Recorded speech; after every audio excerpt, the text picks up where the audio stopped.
মুক্ত 36 জুলাই। 36 জুলাই কোন ক্যালেন্ডারের ভাষা নয়। 36 জুলাই কোথাও নাই। 36 জুলাই আমরা অর্জন করেছি 2000 রক্তের উপর দিয়ে।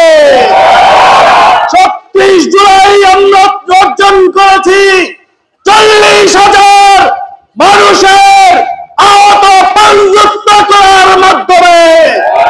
36 জুলাই হচ্ছে একটি ইতিহাস। 36 জুলাই হচ্ছে বাংলাদেশের স্বাধীনতা সার্বভৌমত্বের নাম।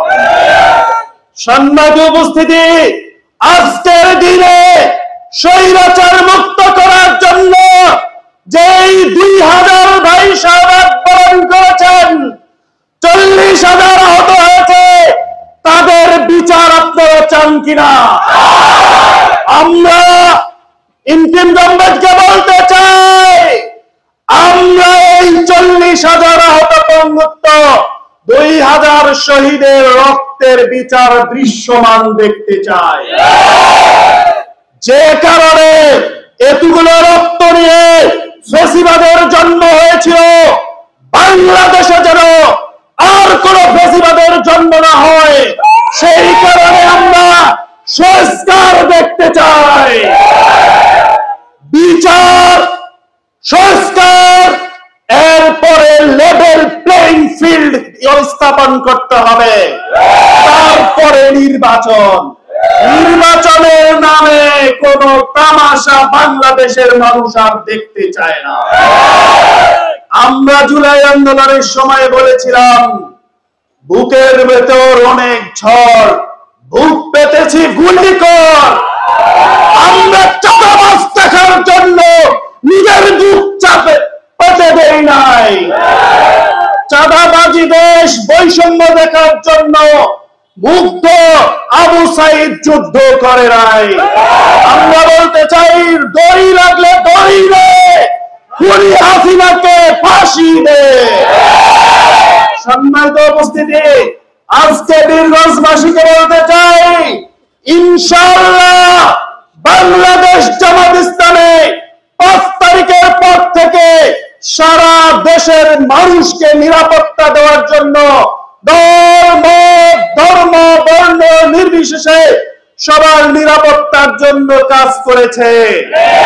জামাতের কোন নেতা কর্মী কোথাও চাঁদাবাজি করে নাই। জামাতের কোথাও নেতা কর্মী কোন দখলদারিত্ব করে নাই।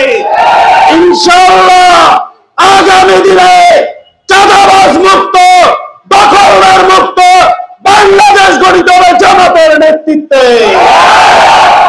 আমি কথা দিতে চাই, আল্লাহ যদি এমপি হিসাবে কবুল করে, বীরগঞ্জের ব্যবসায়ী ভাইদেরকে বলতাই, ঢাকায় সংসদ সদস্য শপথ নেব, বীরগঞ্জে এসে বীরগঞ্জ কাহারলকে চাঁদাবাজ মুক্ত বীরগঞ্জ কাহারল ঘোষণা দেব। প্রয়োজনে আমার হাজার হাজার ভাই আমার রক্ত দেওয়ার জন্য প্রস্তুত, কিন্তু চাঁদাবাজের স্থান বীরগঞ্জ কাহারলে থাকবে না। সম্মানিত উপস্থিতি, কিছুক্ষণ পরে আমাদের মিছিল শুরু হবে। আমরা একটু বলতে চাই, বাংলাদেশ গড়ার মতো কোন মার্কা আছে? চাঁদাবাজ মুক্ত করার জন্য কোন মার্কা আছে? বীরগঞ্জ কাহারলের কোন মার্কা আছে? এই কমছে মার্কা বিজয়ের জন্য, চাঁদাবাজ মুক্তের জন্য, দখলদারিত্ব মুক্তের জন্য, তরুণ প্রজন্মের কর্মসংস্থানের জন্য। আল্লাহ কবুল করো।